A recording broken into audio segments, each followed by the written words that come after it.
My fellow Americans, my first and highest duty as President is to defend our great country and the American people.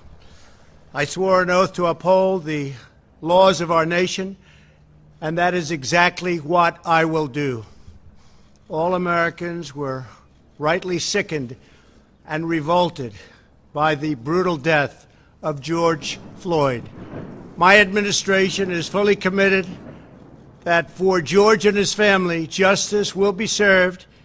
He will not have died in vain. But we cannot allow the righteous cries and peaceful protesters to be drowned out by an angry mob. The biggest victims of the rioting are peace-loving citizens in our poorest communities. And as their president, I will fight to keep them safe. I will fight to protect you. I am your president of law and order and an ally of all peaceful protesters. But in recent days, our nation has been gripped by professional anarchists, violent mobs, arsonists, looters, criminals, rioters, Antifa, and others. A number of state and local governments have failed to take necessary action to safeguard their residents. Innocent people have been savagely beaten, like the young man in Dallas, Texas, who was left dying on the street, or the woman in upstate New York viciously attacked by dangerous thugs. Small business owners have seen their dreams utterly destroyed. New York's finest have been hit in the face with bricks. Brave nurses who have battled the virus are afraid to leave their homes. A police precinct has been overrun here in the nation's capital. The Lincoln Memorial and the World War II Memorial have been vandalized. One of our most historic churches was set ablaze. A federal officer in California, an African-American enforcement hero, was shot and killed. These are not acts of peaceful protest. These are acts of domestic terror.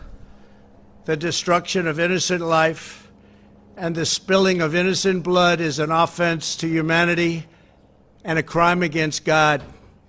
America needs creation, not destruction. Cooperation, not contempt. Security, not anarchy. Healing, not hatred.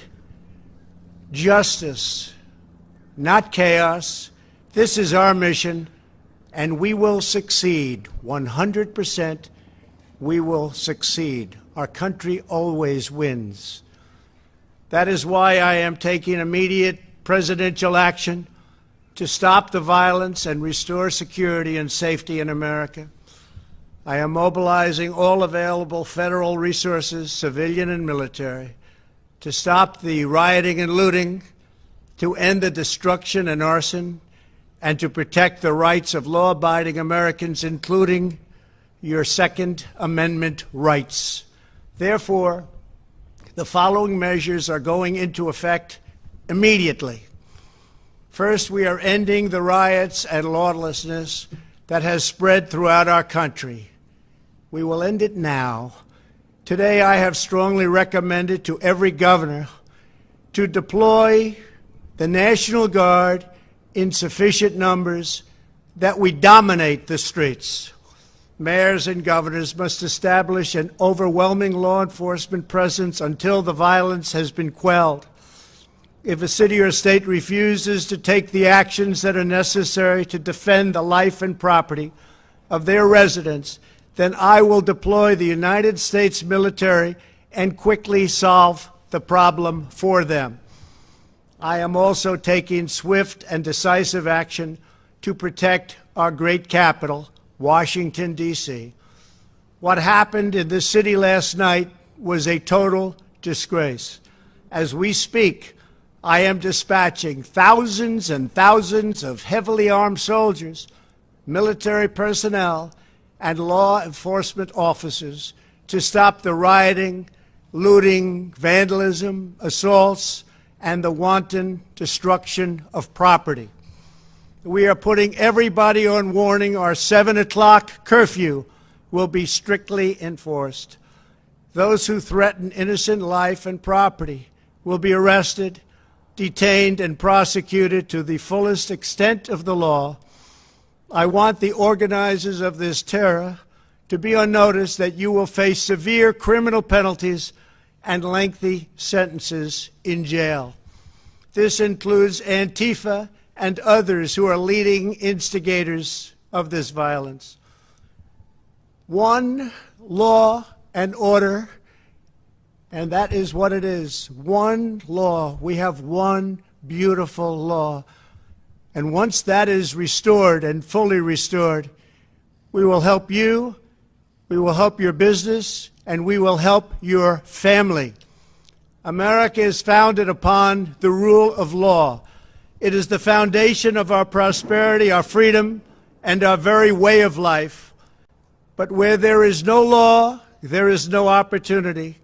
Where there is no justice, there is no liberty. Where there is no safety, there is no future. We must never give in to anger or hatred. If malice or violence reigns, then none of us is free. I take these actions today with firm resolve and with a true and passionate love for our country. By far, our greatest days lie ahead. Thank you very much, and now I'm going to pay my respects to a very, very special place. Thank you very much.